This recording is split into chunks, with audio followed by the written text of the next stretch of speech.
Puju hip-hop chama Teman hayan telai wanda Yoi tersip si bukawang Ya tay tau ba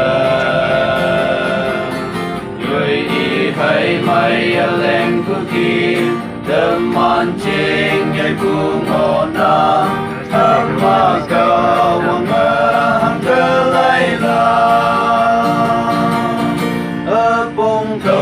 Kawang pamay putemana singkema Di ang jing te sao linh lang nhai sơn phụ tươi Linh ha tươi sâu kaya ang jing Cha lôn lak teman ka sâu Semil lam pia i te nyam mai liku pangmen Suami hakip Kawang kata ai sa iya Kan pumong chẳng yên nang pa Sip sila Paya tay pa Teman ngonang Kawang mong may lapa tuya Teman daling lap cha Jing may mong may gan Kumolak yang Apong tawa kawang pamay putamana singkama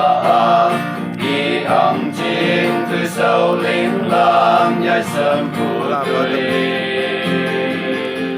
Linh ha tu sao kaya ang jing Cha lôn lang teman ka sâu Semil lam pia it nyam mai liku pangman Kawang keating lampulan Teman teri yang ngau kuat Numan katalan senyana ngonang Amma atrisan lan hangi Paya pen mengonang ki Teman mejisung ina damai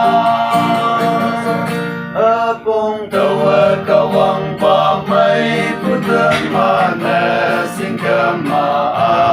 Di ang jing tu sao linh lang nhai sâm phụ tươi Linh ha tu sao kaya ang jing Cha lôn lak teman ka sâu Semil lam pia i Tenyam mai lipu pamay